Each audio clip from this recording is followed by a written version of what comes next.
He was pretty loyal, John Hawkes, with the jockeys that he did have there at the particular time. And, I did ask the questions a couple of times. Yeah, why didn't you put me on Hawksy? Was it the weight factor or...? Well, I don't really know at the time, Simon, but, as I said, if I'd known you like you are now, most probably I would have put you on. But as I said, I generally have jockeys and I generally try and stick to them. I'm a little bit more loyal than Richard, he shifts around like me, myself, I'm loyal to people. The same jockey for the last 10 years. What are you talking about? Less jockeys than you have. And what about your relationship with your stable jockey? Do you want to have a talk about that one? It's calm and serene. I wasn't actually completely talking about jockeys either, Richard. Pushing around. That's touche.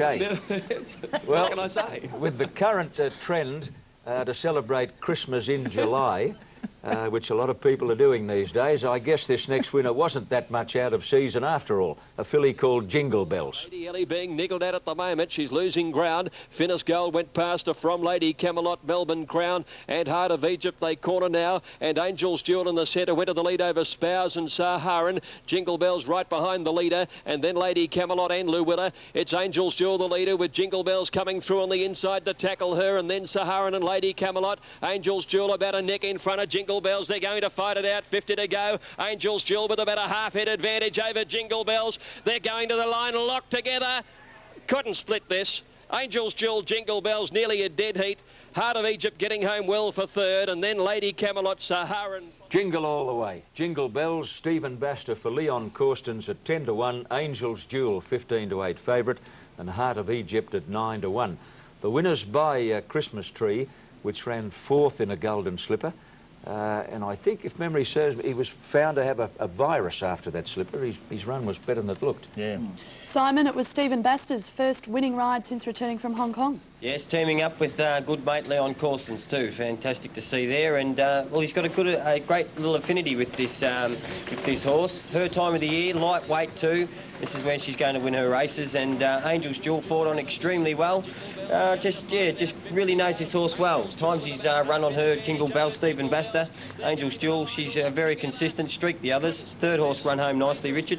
Seemed to be a little bit of an advantage to be close to the fence there yesterday. I don't think it was overly biased, but it seems as though the horses that made ground quickly and the horses that led close to the fence were hard to run down, and anything that made ground made it close to the fence. So it was a little bit of a track bias there, but yeah, unavoidable this time of year. Hawksy, I've had a little bit of a think about that last question. Apocryphy, we won a Yarra Glen Cup. That's right, Simon, we did. That's right, actually, yeah. You've got a much better memory than me, but then again, that's true, you're a bit younger than me, so... Well, there you go. By the way, just Simon, just before we go to a break, he's a terrific association, young Stephen Baster, with Leon Corstens, and I think I may be right in saying that his first Group 1 success may have been for Leon. It was. It was too. Was what it? was that? It was a horse in the... Caulfield? yeah, that's right. Mukta.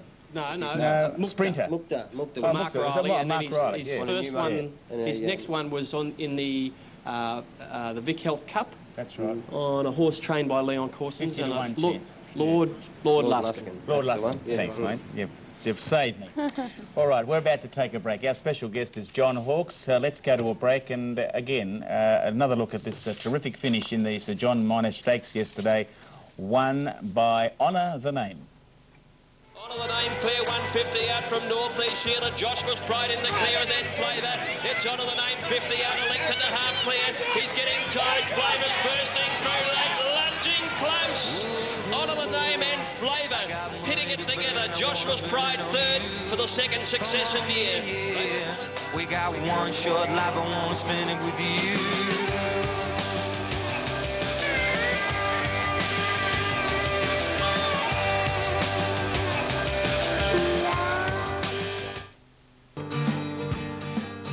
Well, David Hayes, yesterday your Commonwealth record was eclipsed by John Hawkes. Must be pretty hard to do, but it's a great effort. Was, congratulations to John and his team, and congratulations to the Inghams, when you think he's broken the record, but, the amount of, I don't think any owner's had as many winners as I've had as well, and that's got to be acknowledged. How hard is it?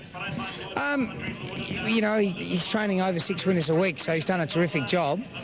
When I broke it, that was a little bit different. There were no Sunday races. There's a lot less races to run in, and he took a couple longer drives than me.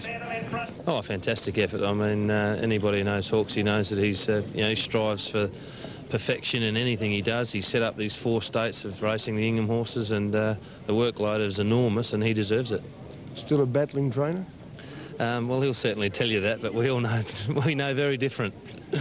Well, he's a funny sort of bloke. Everyone sees the hard side of him, I think, outside, but I actually go out in the tower with him in the morning, and I drive him crazy every morning. I've learned a lot off John, actually. He doesn't know it. I actually have a bit of a look at his track work sheets and whatever when he's not looking, but no, he's a really good bloke. He's dedicated beyond belief. Well, he's very hard worker, John, and he's probably, the true professional. He likes everything to be done correctly, and obviously he's got great leadership skills, and to be able to run a ship like he's got, he's obviously got good staff, but you've got to have the right skills to be able to make sure everything goes to order. He's done a great job for the Inghams, and he's always there for racing if people want to talk to him and all that sort of thing, so for him to get a record like that, it's great for him. Oh, well, I can't say too much. I'm on national television now, but oh no, he's not too bad. He does everything right by me and the staff up here. He's been fantastic, and to get a record that he has, it's a benefit to him. Does he get on the phone too often? Oh yeah, look, he talks 5, 10, 15 times a day. It depends, what happens. If I've got problems, well, he's on it more times, but I try not to. What about after a race? Do you give the jockeys a bit of a touch up there? Oh well, you can see for yourself, but it's not too bad. But when he rings me, I know there's a problem, so I don't like them phone calls much, but no, it's a credit to him, and everything's going well. Oh, it's obviously a great achievement, to train that many winners, but, being a Commonwealth record, I don't actually recognise that being a Republican. I don't know if John's a royalist or supports the Commonwealth, but I'm actually a Republican, so until we have the Republican record, I'm not all that interested in it. Well, I tell you what, there's recognition for you. I tell you what, Lee took his sunglasses off to do that interview for you. Yeah, I think he wants to put them back on. He looks better with them on. Oh, you're a charming man, aren't you? Not a nice word to say about anyone, and all those nice people said all those nice things about you.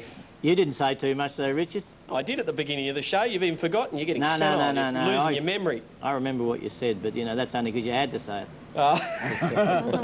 Who told you? You're a Republican, Richie? No, he's been very humble. Never mind. Righto, where are we? We're still looking at Caulfield, folks. We're heading into race 4 on the John Hawkes show. John, race 4. OK, mate, you saw Dean Lawson there a moment or two back paying tribute to John Hawkes.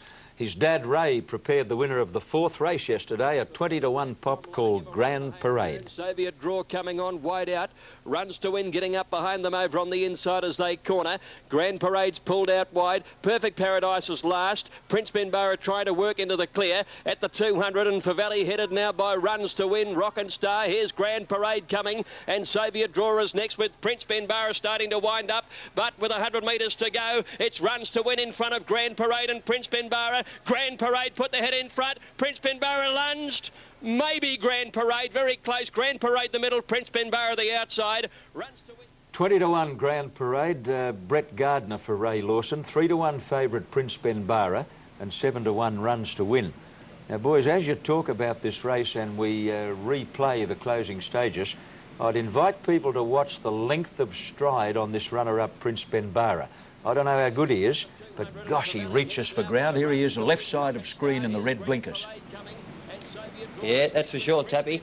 Runs to Win. He's an honest little horse there, folks, with the red cap and the blue colours there.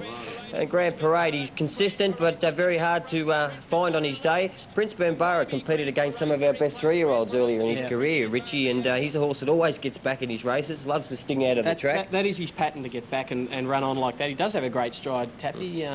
He's had a habit of doing that, and I think he likes the sting out of the ground too, because he has performed well at the Valley, which is never very firm. It's always got a bit of cut in the ground, so might pay to follow him if the tracks are soft, because he is a talented little horse. I notice a horse winning there in spots. Tappy, do you see as many horses race in spots these days as you used to? Well, Rich, I'm not as conscious of racing colours as I once was, but come to think of it, they're not all that common. I've got a set of colours called, they are white, dark blue spots. Light fingers colours, you can't have those. Well, no, I've got, white, dark blue spots, sleeves. Captain, hang on. What are they? He's Grand Parading the blue and the white spots. Do you not like them, Richard? No, I like spots. I think spots It's are... going to be your next gripe, Why did you bring that up, Richard? Well, it's because they're attractive colours and you don't see a lot of spots these days. What do you want, triangles and stars and circles? Oh, listen, you'll see stars in a minute. Anything Just else? back off, all right? Anything else you want to bring up? Whoa. Spots. All right, another great horse to carry spots was Gunsynd. That's right, yeah. OK, on to race 6, the Vice-Chancellor's Plate. Chrissy Muntz rode 3 winners yesterday. Here's the second, Multiple Magic at odds of 6 to 1. Next being followed by Della Vista and Happy Star, then Love's Choice and Salracha. O'Donnell came around the turn now and he kicked away a length and a half on the Shiner, Jumalik and Gold Boom, then Jester Chester. Captain Clipper trying to push into the clear. They're followed by Multiple Magic, getting into the clear now at the 200 though, and O'Donnell's 2 lengths in front of Multiple Magic. Captain Clipper's coming home well. O'Donnell in front at the 100 but tied. Captain Clipper and Multiple Magic with Love's Choice and Happy Star swallowing him up. Captain Clipper and Multiple Magic at the lead together, and Multiple Magic got up on the inside and it's won it from either. Righto, 6 to 1, 5 to 1 favourite Love's Choice, 20 to 1 Captain Clipper. Ken Newman trains the winner, Chris Muntz Road. Now, Smarty Pants in Melbourne. Smart, you know the bloke I mean. Smarty Pants. He's dying to take me to task here because I said Gunsynd raced in spots. Now, throughout his great golden era, he carried purple and white halves, you're quite right. But, Rich, didn't he carry spots when he first came from Brisbane? No, they were dapples. Bill Wheelo. When Bill Wheelo Bill trained, Wheelo. I'm sure he carried a spotted jacket. I don't remember that far back. All I remember in my experience, and I'll take your word for that, Tappy, is that he did race in the purple and white halves. Yep. Purple on the top, white on the bottom. Couldn't let it pass, could you? No, I wasn't going to let it pass because I know how you would hate that to go past and all the people at home think that you don't know what you're talking about. Yeah, so rather than do that, you'd show up my credibility on national television. I love you. You're know just that. cold and cranky.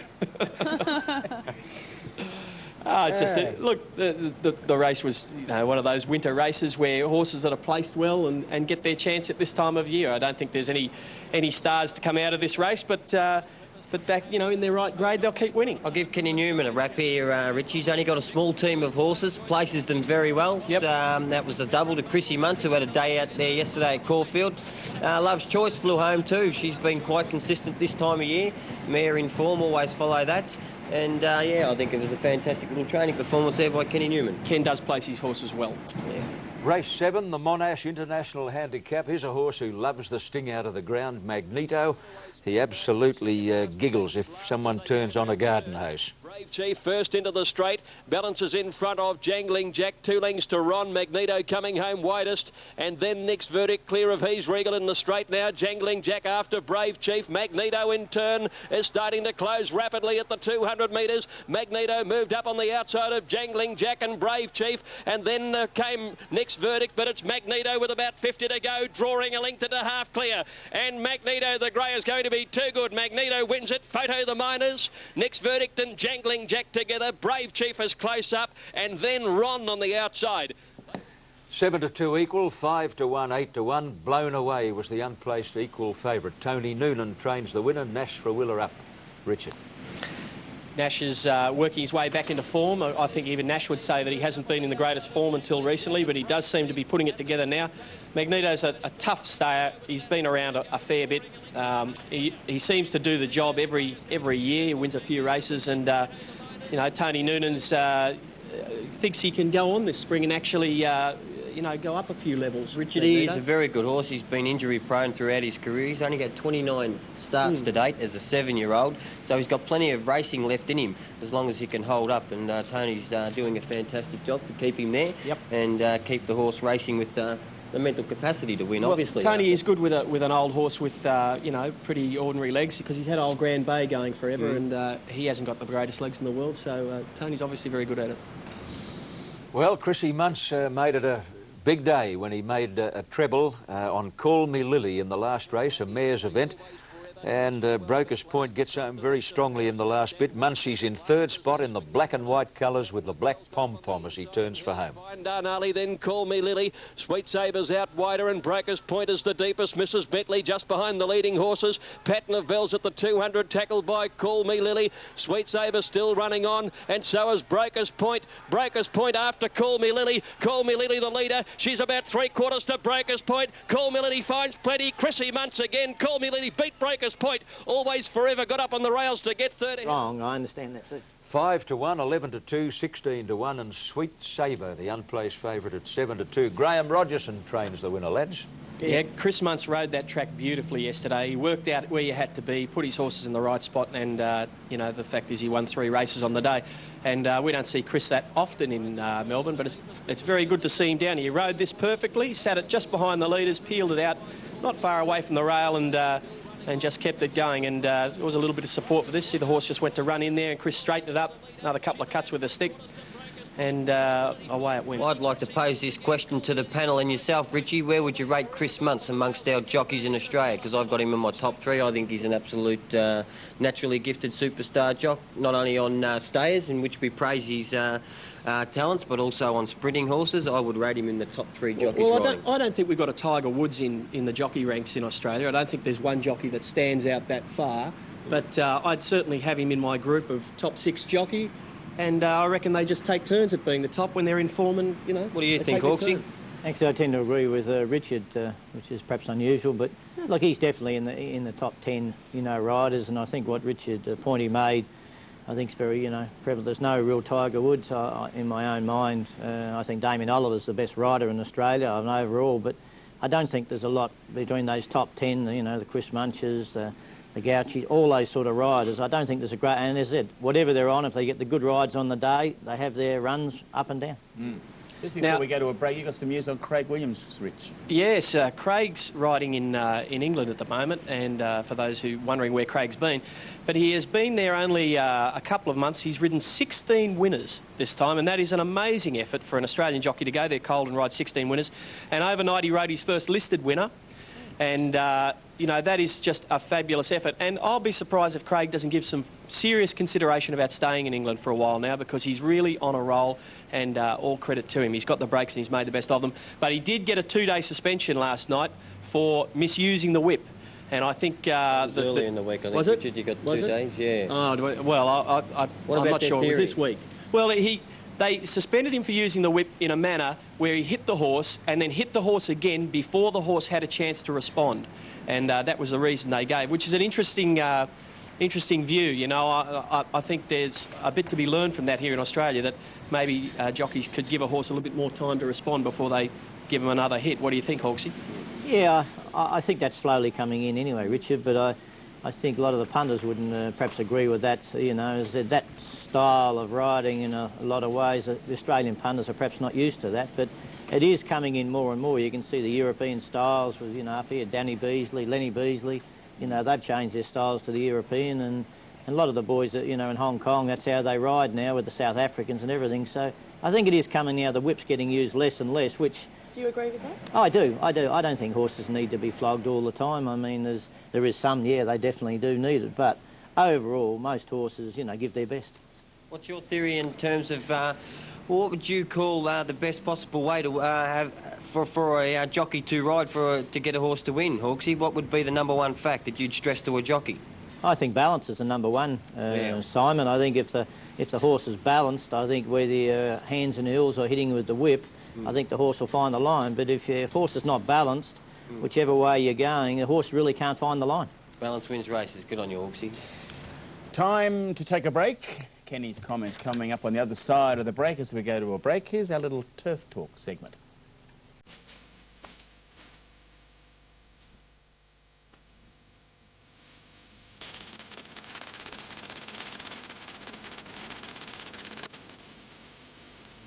Not to race so many days, to race not on Sundays.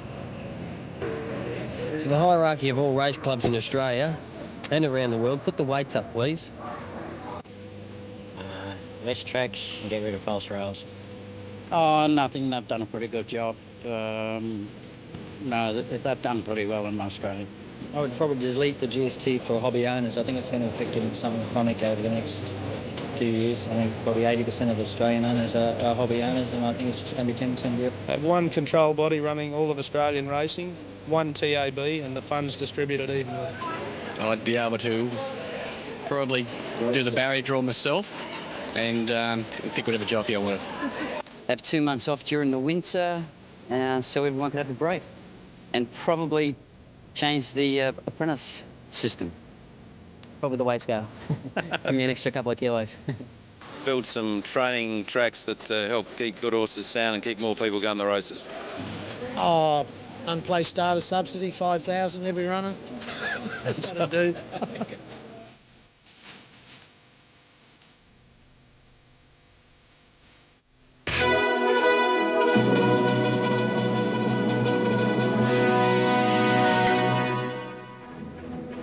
Today I'd like to talk about our leading apprentice Hugh Bowman.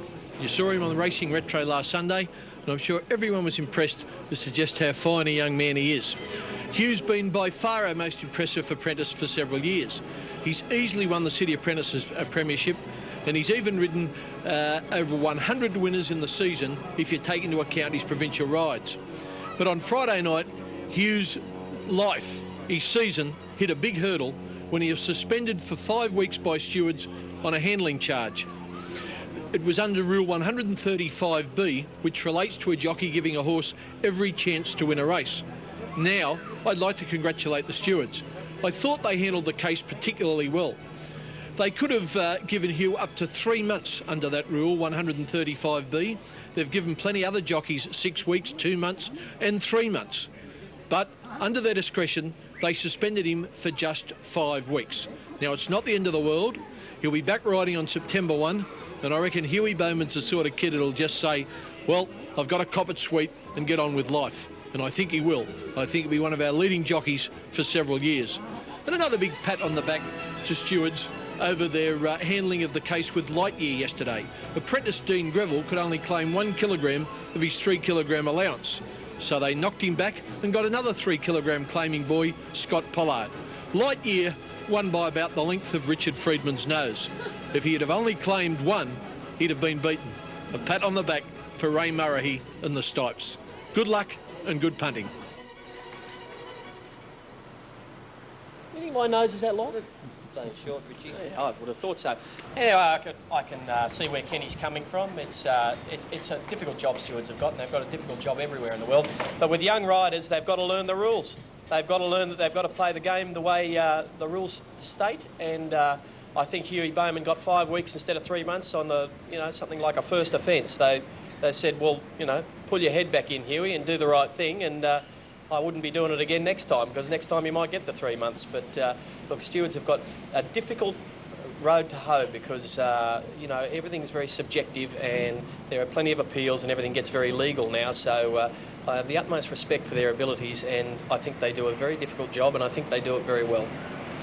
Well, the Sydney Stewards panel were very quick to react to a huge betting drift and a dismal performance by the boom filly Rose of the Desert in the first race at Warwick Farm. Sure, she looked burly, but she didn't even get to the home turn. She's the grey way back in the field, and it's obvious that something is radically wrong on the day.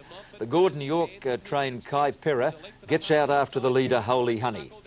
Kai Perra coming at Holy Honey, who's stopping. Holy Honey in front. Kai Perra coming home the better, grabs the lead and got up and won it. Only just, but it got there. Kai Perra's won it from Holy Honey in pieces late in a photo with Promising Beauty. 2-1 favourite, 8-1 and 9-2. Brian Carter rode the winner. Gordon York's got quite an opinion of him. John, you've been through this. You couldn't find a reason in the world for the way that filly raced Rose of the Desert. It's happened to every trainer. Oh, well, Richard's had them, we've had them, and today there could be a problem, so I suppose they'll get her checked out. But she hasn't been entirely sound. That's why she's had such a long time off, Tappy. A burly type of filly too. She was carrying a lot of condition yesterday, but Brian Smith did assure us that she probably won't change much in appearance within the next month or so. I'll be interested to know how she pulls up over the next few days and whether they do press on. But she may have presented quite well on the day and done something in the race. We've all had horses that have done something in a race and gone like that, so maybe there's an excuse there. But one thing I would say, Australian trainers generally, and I think Hawksy would concur with this, they have to use races to get horses fully fit, because we don't have the sort of training facilities in this country that they do in Europe, where they can get horses fully fit to run, say, 1,600 or 2,000 metres first time out. So, you know, there is always that grey area whether a horse is fully fit for a race. No, I'd agree with you there, Rich, but I think watching that filly, she had a head up and head on the side, so, and it didn't look like a real fitness thing yesterday, just the way she performed. So maybe. I'm sure she pulled a muscle jumping out of the barrier or something like that. So, yeah. But yeah, sure, it's always difficult to get your horses fit, you know, in our system here in Australia. But I think that's more just there was a problem there somewhere. We can't overlook the winner who's going to be set for the Victoria Derby now, Tappy. Yeah, the race is like you'll get a trip too.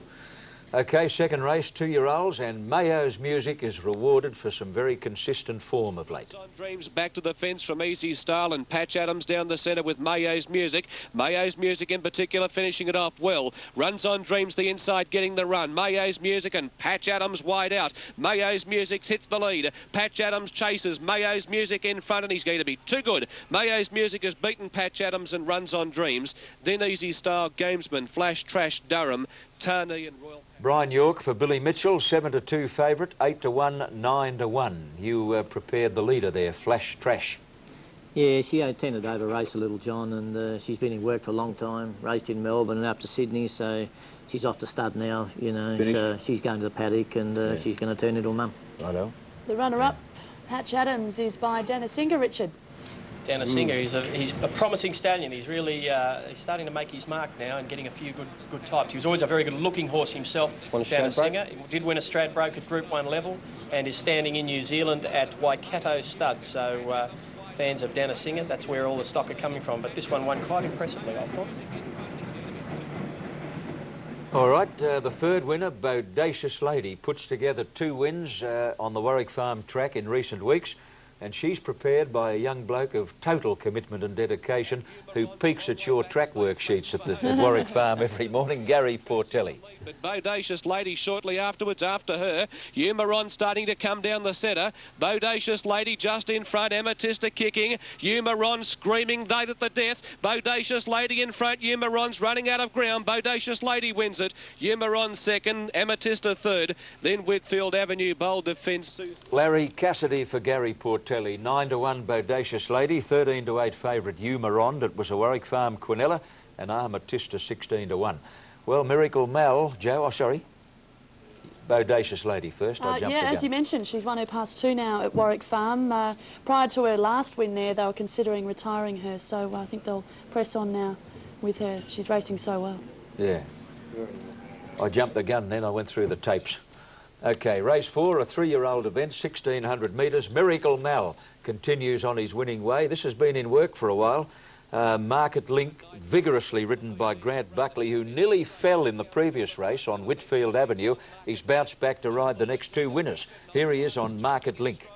Market Link, Night Driver to Roman back, get to Al Count. Night Driver coming at Market Link in front. Night Driver diving near the line. Market Link has just beaten Night Driver. Photo third to Roman back or Viva La Vie. Then came 12-1 Market Link, 16 Night Driver, 4s to Roman back. And gosh, Darren Beedman looked a bit unlucky on the favourite Viva La Vie. It went to the line a working gallop with nowhere to move, Joe. No, Grant Buckley, the winning rider aboard Market Link yesterday, and that was the first leg of a winning double for him. John, how do you rate him as a rider? I think he's getting better and better all the time. You know, as I said, he rides perhaps 4 and 5 days a week, and I think that's a big plus. It's what Danny Beasley done, they used to ride, and I think the more they ride, the younger boys, I think the better that they get. So he's certainly getting up into, you know, the Sydney ranks now. Yeah. All right, we move on to race 5, 3-year-olds and upwards, and the Bobby Law